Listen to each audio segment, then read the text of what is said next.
Hello students, chapter 16 के part 2 में जो नेक्स्ट पॉइंट हमने डिस्कस करना है वो बड़े आसान से पॉइंट्स हैं। हमने डिस्कस किया पहले पार्ट में कि बेलमेंट का कॉन्ट्रैक्ट क्या होता है, जिसमें हमने कहा कि एक पर्सन अपनी मर्जी से अपनी चीज़ें किसी दूसरे पर्सन को किसी पर्पस के लिए, कुछ टाइम के लिए या यूज़ करने के लिए दे देता है। वो सिर्फ पोजेशन ट्रांसफ़र करता है, गुड्स की ऑनरशिप ट्रांसफ़र नहीं होती है। जो पर्सन गुड्स ट्रांसफ़र करता है वो बेलर कहलाता है, जिसे ट्रांसफ़र की जाती हैं वो पर्सन बेली कहलाता है। दोनों के बीच में जो कॉन्ट्रैक्ट होता है वो कॉन्ट्रैक्ट एक स्पेशल कैटेगरी में होता है, जिसे बेलमेंट का कॉन्ट्रैक्ट कहा जाता है।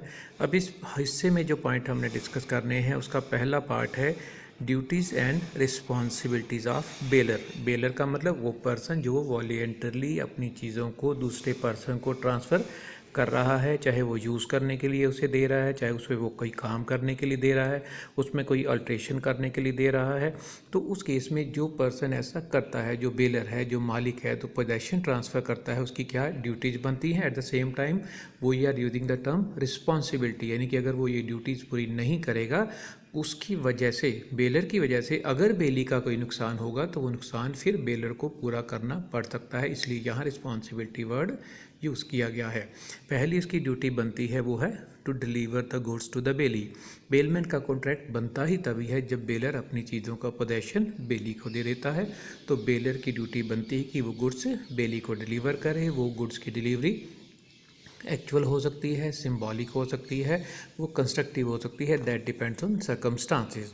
दूसरी जो उसकी ड्यूटी बनती है वो है टू डिस्क्लोज फॉल्ट। फॉल्ट होता है दोष, कमियां, defect. To disclose fault in the goods bailed. Bailor जो भी चीज़ें बेली को दे रहा है उन चीज़ों में अगर कोई कमी है, कोई दोष है, कोई डिफेक्ट है, तो बेलर की ड्यूटी बनती है कि वो बातें बेली को बता दे, ताकि बेली को यूज़ करते समय किसी तरह की दिक्कत ना हो, बेली को उस पर काम करते समय किसी तरह की कोई दिक्कत ना हो, बाद में किसी तरह का कोई भी डिस्प्यूट ना हो। इवन अगर बेलर ने उस काम के बदले में, उस चीज़ को देने के बदले में पैसे भी नहीं लेने हैं, तो भी बेलर की ड्यूटी बनती है कि वैसे डिफेक्ट बेली को बता दे। जैसे अगर आपका दोस्त आपसे बाइक मांगता है और बाइक की ब्रेक ख़राब है, तो ये आपकी रिस्पॉन्सिबिलिटी बनती है कि आप उससे बताएं, ये ना हो कि उसका नुकसान हो जाए। आपने कोई चीज़ रिपेयर करने के लिए दी थी, आपको बताना होता है कि इसमें क्या क्या कमियां आपको लग रही हैं। जो चीज़ें आपको पता हैं वो सारी की सारी एज ए बेलर आपको बेली को बताना होता है, ये आपकी ड्यूटी बनती है।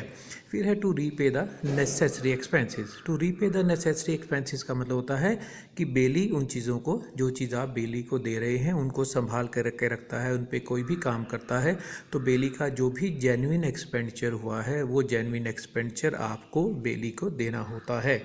नेक्स्ट है liability on breach of bailment before expiry of time period या टाइम फिक्स्ड। अगर हमने एक चीज़ दी एक पर्सन को 10 दिन के लिए, तो 10 दिन के लिए हमने एक अपने दोस्त को कार यूज़ करने के लिए दे दी, हमने उससे पैसे नहीं लेने हैं, उसके घर में फंक्शन है, तो कॉन्ट्रैक्ट 10 दिन का हो गया कि हम 10 दिन के बाद उससे अपना व्हीकल, अपनी कार वापस ले लेंगे। लेकिन अगर हम उससे 10 दिन से पहले वो चीज़ वापस मांगते हैं तो ये माना जाएगा कि हम ब्रीच ऑफ कॉन्ट्रैक्ट कर रहे हैं। टाइम से पहले हमें ऐसा नहीं करना चाहिए। हमारे द्वारा ऐसा किए जाने की वजह से, बेलर के द्वारा ऐसा किए जाने की वजह से अगर बेली का कोई भी नुकसान होता है तो बेलर उसके लिए जिम्मेवार माना जाएगा। नेक्स्ट है टू इंडेमनीफाई बेली। इंडेमनीफाई को हम एक सिंपल वर्ड में कह सकते हैं कंपनसेट करना। बेलर के द्वारा चीज़ बेली को दे दी गई, लेकिन बेलर के सपोज ऑनरशिप ही डिफेक्टिव था, उसे वो चीज़ बेली को देनी ही नहीं चाहिए थी, लेकिन उसने वो बात बेली को नहीं बताई, इस वजह से बेली का कोई नुकसान हो गया, तो बेलर को वो नुकसान पूरा करना पड़ेगा। ए ने सपोज एक कार बी से किराए पे ली और उसने लेकर के वो घूमने चला गया, बाद में पता चला कि वो कार तो चोरी की थी, तो यहाँ पर जो नुकसान ए का हुआ है वो सारा नुकसान बी को पूरा करना पड़ेगा, उसे उस लॉस को इंडेमनीफाई करना पड़ेगा। नेक्स्ट है टू पे रेम्यूनरेशन ऑफ बेली। अगर बेली उन चीज़ों पर कोई काम करता है, उसकी रिपेयर करता है, उसमें अल्ट्रेशन करता है, उसमें कोई अमेंडमेंट करता है, तो जो भी उसका जेन्युइन रेम्यूनरेशन बनता है, जो तय किया गया था, वो रेम्यूनरेशन देना बेलर की ड्यूटी बनती है, बेलर को वो देना चाहिए। नेक्स्ट है to take the goods back. चीज़ें वापस लेना हमारी ड्यूटी बनती है। कार रिपेयर होगी, वर्कशॉप वाले कह रहे हैं कि आपकी कार रिपेयर होगी, आप आकर के ले जाओ, तो हमें वो वापस लेनी होती है। हम अननेसेसरली उसको अभी नहीं लेने से, उसको कार को लेने से मना नहीं कर सकते कि अभी हमें रखने की दिक्कत आ रही है, हम महीने बाद ले लेंगे, हम ऐसा नहीं कर सकते। बेलर को अपनी चीज़ें वापस लेनी चाहिए, ये उसकी ड्यूटी बनती है, ये उसकी रिस्पॉन्सिबिलिटी भी बनती है। तो ये पॉइंट्स हैं जो बेलर के ड्यूटीज़ और रिस्पॉन्सिबिलिटी में आपको मेंशन करने हैं। फिर इसका एक काउंटर पार्ट और आ जाता है, वो है राइट्स ऑफ बेलर। अब बेलर को अधिकार क्या क्या मिलते हैं? बेलर को जो सबसे पहला अधिकार मिलता है वो है राइट ऑफ इंडेमनिफिकेशन। फिर यहाँ हमने इंडेमनिफिकेशन वर्ड यूज़ किया, इसका मतलब कंपनसेशन भी होता है इन जनरल सेंस। और right of indemnification for losses due to negligence by bailee. Bailee को उन चीज़ों को संभाल करके रखना चाहिए। बेली की नेग्लिजेंस की वजह से अगर बेलर की चीज़ों को कोई भी नुकसान पहुंचता है तो बेलर को वो सारा नुकसान बेली से पूरा करवाने का अधिकार होता है। आपने अपने दोस्त को बाइक यूज़ करने के लिए दी, उसकी लापरवाही की वजह से बाइक डैमेज होगी, आपको सारा नुकसान उससे कंपनसेट करवाने का अधिकार मिलेगा। आपकी कार रिपेयर करने के लिए दी गई, उसकी गलती की वजह से, मैकेनिक की गलती की वजह से उसमें और ज़्यादा फॉल्ट आ गया, आपका नुकसान हो गया, तो वो आप उससे पूरा करवा सकते हैं। फिर है compensation on unauthorised use by the Bailey.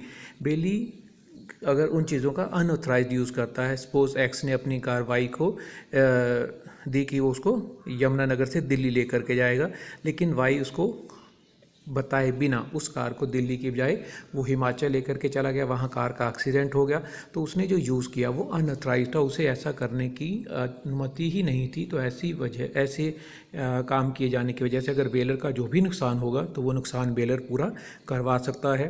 Right of termination of contract. Baler जब चाहे अपनी चीज़ों के बारे में किए गए कॉन्ट्रैक्ट को टर्मिनेट कर सकता है। नेक्स्ट इसमें आता है compensation on mixing of goods by the Bailey with his own goods.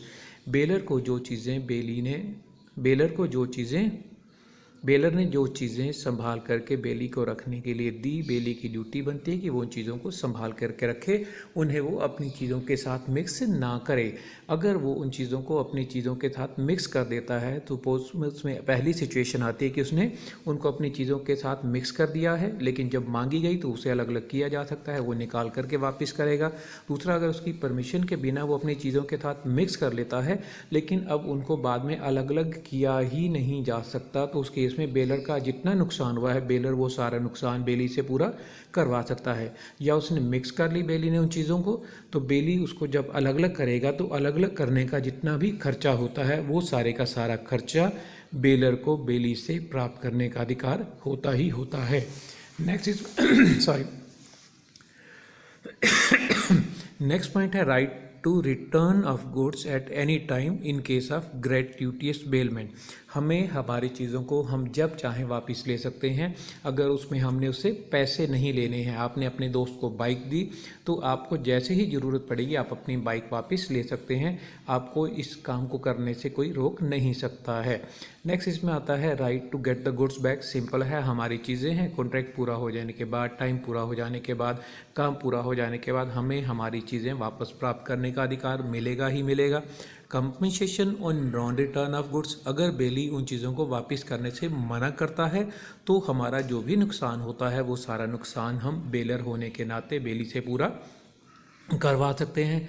Right to gate increase और प्रॉफिट फ्रॉम गुड्स बेल्ड। जो चीज़ें हमने बेली को दी उसमें अगर कोई इन बिटवीन उसमें कोई एडिशन होता है, या आमतौर पर लाइव स्टॉक के केस में होता है कि एक आपने गाय अपने दोस्त के यहाँ रख दी क्योंकि आपने बाहर जाना था और इन बिटवीन गाय ने बछड़े को जन्म दे दिया, तो आपको गाय के साथ साथ बछड़े को यानी कि एडिशन जो हुआ है उसे भी वापस प्राप्त करने का अधिकार मिलता ही मिलता है। तो ये पॉइंट्स हैं जो आपको यहाँ पर मेंशन करने हैं under the heading rights of baler. अब हमने जो पॉइंट कवर किए इस हिस्से में वो थे duties and responsibilities of baler और दूसरा हमने किया राइट्स ऑफ बेलर।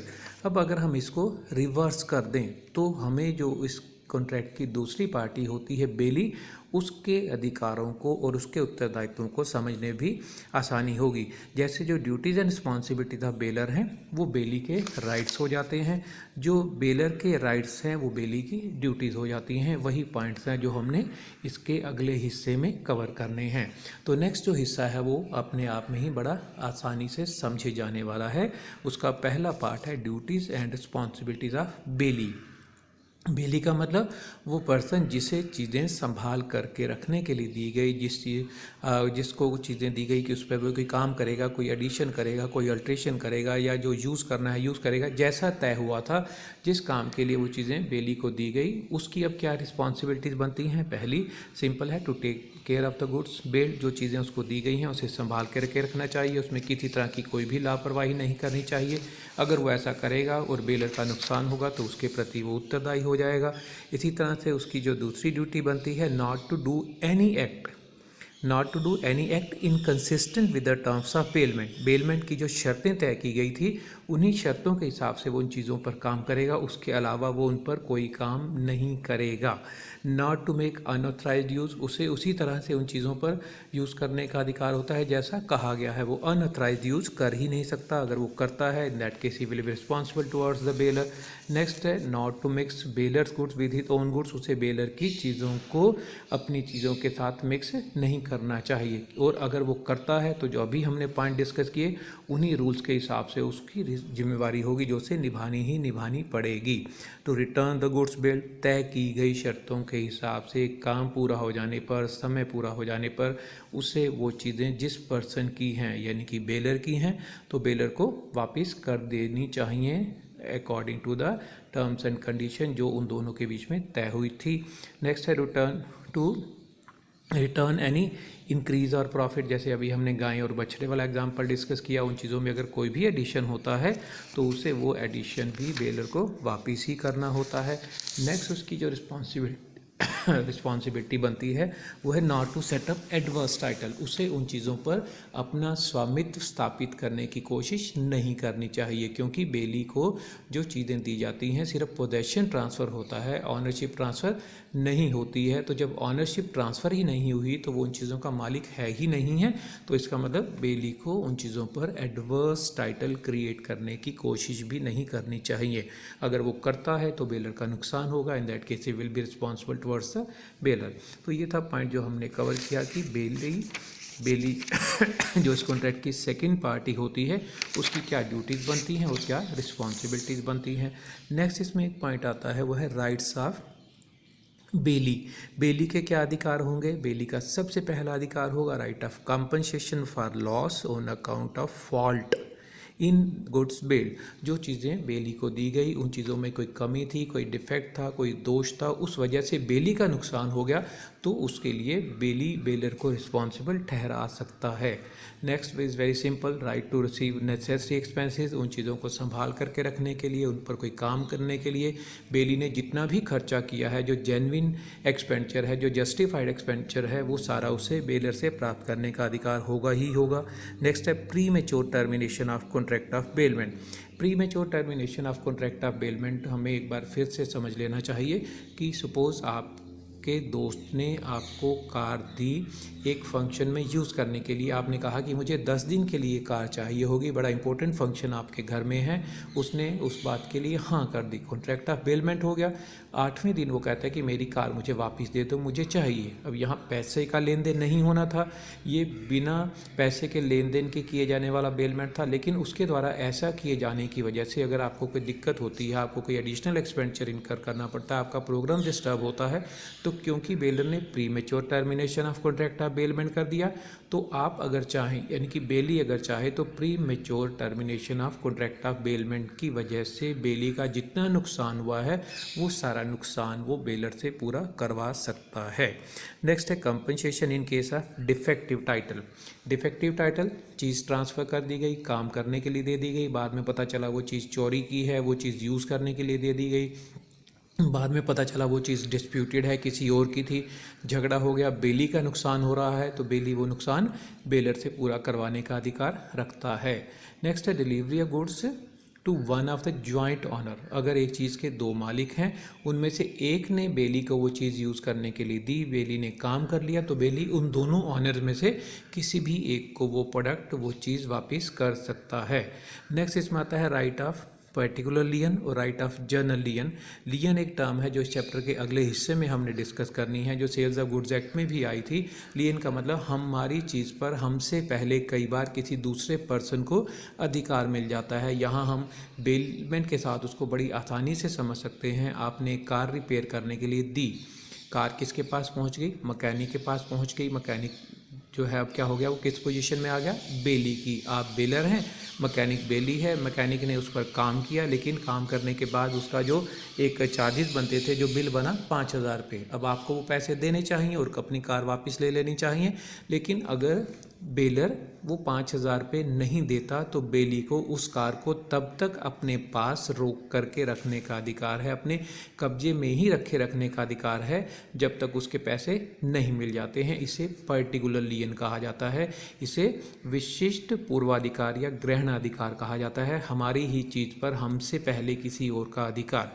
और इसके साथ जुड़ी हुई टर्म थी जनरल लियन। जनरल लियन का मतलब कि एक ही मैकेनिक के पास आपकी जो बहुत सारी गाड़ियां रिपेयर होने के लिए गई, आप बिल नहीं दे रहे हैं, तो वो चाहे तो सारी की सारी गाड़ियों को रोक करके रख सकता है, या उनमें से वो किसी भी 2 या 3 को रोक के रख सकता है। तो ये जनरल लियन होता है। फिर इसके बाद नेक्स्ट जो राइट होता है बेली का, वो होता है राइट अगेंस्ट थर्ड पार्टी। हमने चीज़ यूज़ करने के लिए बेली को दे दी, वो चीज़ डिस्प्यूटेड थी, थर्ड पार्टी ने बेली पर ही केस फाइल कर दिया, तो बेली को अपना बचाव करने के लिए थर्ड पार्टी पर एक्शन लेने का अधिकार होता है। और अपना बचाव करने के लिए उसने जो भी खर्चे किए हैं वो सारे के सारे खर्चे बेलर से प्राप्त करने का अधिकार होता है। तो ये अलग अलग राइट्स हैं जो आप इस हेडिंग में राइट्स ऑफ बेली वाले में मेंशन कर सकते हैं। तो ये था हमारे इस चैप्टर का अगला हिस्सा, जिसमें हमने 2 पॉइंट डिस्कस किए, बेलर और बेली की राइट्स क्या होते हैं और बेलर और बेली की ड्यूटीज़ और रिस्पॉन्सिबिलिटी क्या होती है। इस चैप्टर के बाकी कंटेंट्स हम अगले लेक्चर में कवर करेंगे। Thank you.